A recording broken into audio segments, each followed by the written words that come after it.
Oromiyaan gulagulatti deebisuun Oromiyaa xiqqeessuu wajjin waa wal qabatu ta'uu ni beektu. Ammaan dura namni siyaasatii fi aktivistiin Amaaraa obbo Lidatuu Ayyaalaw kitaaba isaa mana hidhaa keessatti barreesse keessatti Oromiyaan tun galmalee guddachuun Itoophiyaa irratti dhiibbaa fidaa waan jirtuuf Itoophiyaan akka biyyaatti itti haafuftu yoo ta'e Oromiyaan haala amma jirtuun qoqqoodamuu akka qabdu kanaan dura dubbatee jiraachuutu himame.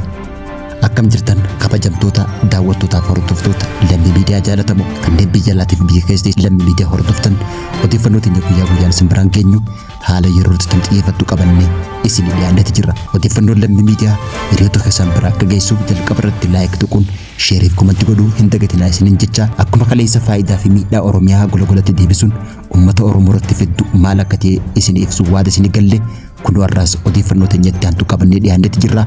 Hanga dhuma sagantaa odeeffannoo teenyatti nu faana ta'a.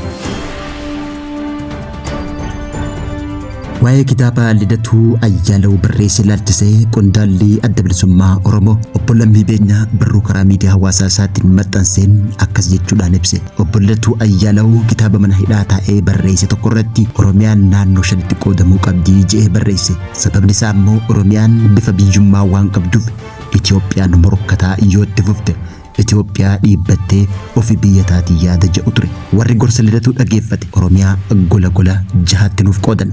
Golli kun akka dhugomuufis waggoota dabran haalaan irratti hojjetametu jira. Sabni keenya miira sabummaa isaatiin gatee laaqii gandummaa keessa akka gangalatu irratti hojjetametu jira. Laaqiin gandummaa tun bakka hunda seenneetu jira. Sabni tokko walitti diinoomsuuf naatoo sabummaa akka waliif hin qabanne taasifameetu jira. Daba dhaabbataan saba keenya irratti hojjetameen miirri sabummaa keenya habbataa akka deemu taasifame. Haalli ammaa yoo itti fufe waan qabsoon arganne hunda ni dhabna. Sabummaa Oromummaa fi Oromiyaa yeroo dhihootti dhabuu dandeenya. Yaaddoon kun erga na keessa bulee tuttureetu jira. Nuti saba tokko biyya tokkoof hiree tokko qabna jechuudhaan qondaalli adda bilisummaa Oromoo obbo Lammii Beenyaa barruu karaa miidiyaa hawaasaa irratti barreesseen dubbate. Dhimma kanatti ammoo gandummaa waan jaamu kana Oromoo jidduu balleessuudhaaf maqaa godina gosa gosaan qoodame kun diigamuu akka qabu waggaa 5 dura xiinxalaan siyaasaa obbo Jawaar Mohaammed dubbatee jira. Tiimuun Oromiyaa riistiraakchar goona amma booda nuti.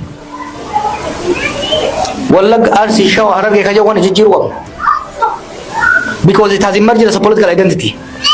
Garami jijjiirra maqaa gaaraati jijjiirra. Godina Gibee, godina Gannaalee, godina Walal. These artificial things politically emerge godhee jira. Godina Arsii kajoos maal kajoo jijjiiru maqaa gosaatii fi maqaa political identity uummate kana ni jijjiirra jechuudha.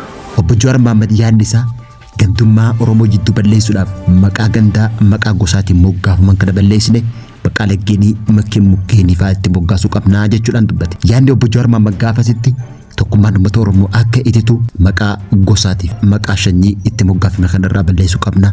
Kana jechuun tokkummaa Oromoo qofarratti akka xiyyeeffatu. Dhimma kanarratti gaa mootummaan naannoo Oromiyaattis wanti yaadi yoo jiraate gandummaa gosummaa Oromoo jidduu balleessuudhaaf keessumattuu godinaalee Oromiyaa tokko tokkotti yeroo ammaan tana haalli mul'atu haala ittiin Oromummaarraa sadarkaa gadiitti gabbu'anii Oromoon shanyii gosaaf kutaan wal qooddu keessa jiraachuudhaatu mul'ata jechuudha. Kana balleessuudhaaf mootummaan naannoo Oromiyaa caasifama isaa kana bakka tokkotti waan deebisee fakkaata jechuudha. Yaadni obbo Jawaar Mohaammed dubbate kunis yaada kana kan deeggaru fakkaata. Gama tokkoon Oromiyaa gologolatti qooduun faayidaa kan qabu gaatu gama biraatiin ammas miidhaa hedduu qaba. Gandummaa gosummaa fi wantoota akka amantii leellisuu lagaan wal qoodu kana Oromoo jidduu hanga tokko xiqqeessuu danda'a. Haa ta'uutii ammoo lafa Oromiyaadhaa haala teessuma lafaatiin daangaa haarawaa uumuu ilaalchisee lafti Oromiyaa naannolee biraa jala galuu naannolee akka Beenishaangul naannolee ollaa Oromiyaa ta'an kanneen akka Amaaraa naannoo Somaalee, naannoo Sidaamaatii fi naannolee biroo jala galuun deebitii ammoo Oromiyaa waan jaamu kan cicciruu fi balleessuu wajjin kan wal ta'aa jechuudha. Sirni mootummaa badhaadhaa amma jiru kun haala bulchiinsa isaatiif Oromiyaa hukkutee tolfate illee hireen mootummaa itti aanu yookaan immoo sirna badhaadhinatti aanee dhufu keessatti hireen Oromiyaan diigamuu qabdu bal'aa ta'aa jechuudha. Caasifama kanaan. Kanaanis faayidaa caalaa golatti Oromiyaa qooduun Oromiyaa diiguu wajjin kan wal qabatuu fi eenyummaan uummata Oromoo badee uummanni Oromoo eenyummaa biraa tokkoon akka sirnoota dabranii kan dhaalchisu waan fakkaatu jechuudha.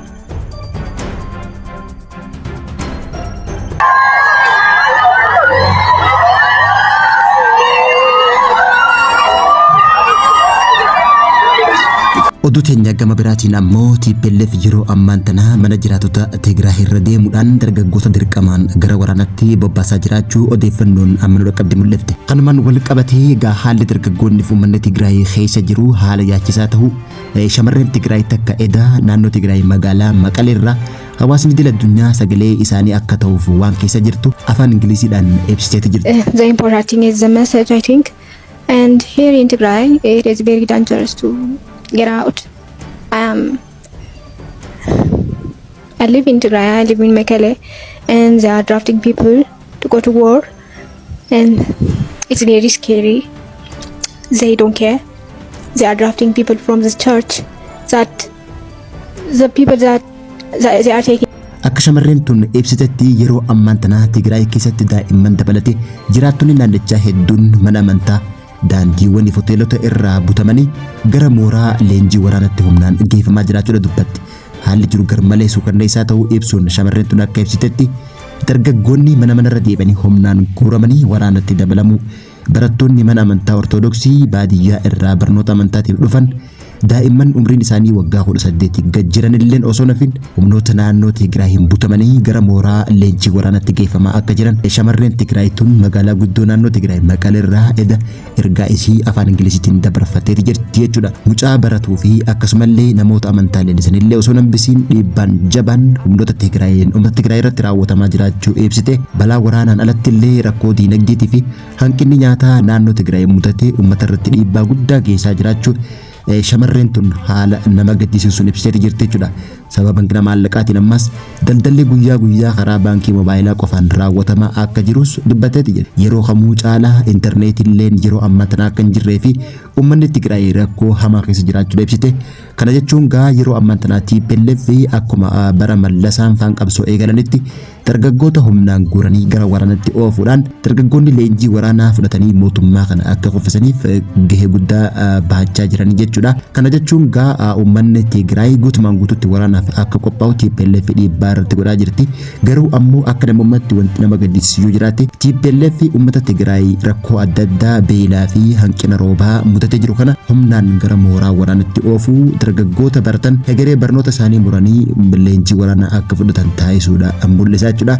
Kanarratti gaa TPLF sirna cunqursaa uummata Tigraay akka taate kana keeku ta'uu gaa namoonni Tigraay irraa dhageenyetti jira jechuudha. Don't want to die. I don't want anyone to die in this war. I will never. Dhumarratti viidiyoo tana kan hojjette maalummaa dhugaa naannoo saniitii fi gidiraa uummanni Tigraay keessa jiru hawaasa addunyaa beeksisuuf akan kaageeffata ta'u shamarreen tun afaanuma isiitiin dubbatteeti jirti jechuudha. Dargaggoonni Tigraay waraanaaf fedhii osoo hin qabne humnoota TPLFtiin humnaan butamanii waraana seenaa jiraachuu addunyaanis akka beeksistu muummichi ministeeraa Itoophiyaa Dr. Abiy Ahmed illeen akka quba qabaatuu fi waan kanarratti ammoo akka dhaabbatuuf dhiibbaa akka taasisu shamarreen Tigraay Maqalee irraa afaan Ingiliziitiin dubbatte tun Dr. Abiy fi uummata addunyaatiifis yaamichi taasifteeti jirti jechuudha. Kabajamtootaa fi daawwattoota hordoftoota keenya gaa odeeffannoon teenya guyyaa har'aatiif qopheeffannee kan gammaatti hordofaa turtanii oduun teenya idilee akkuma hoggantaan guyyaa guyyaadhaan isin biraan geenyu kanatti fuftuta. Ammaaf ammoo dhimma haala yeroo irratti waan fuulleeffanneef odeeffannoo teenya kanan gammaatti hordofaa turtanii odeeffannoo teenya gama biraatii fi oduulee teenya guyyaa guyyaatiin hanga walitti deebinutti turtii gaarii horaa bulaa.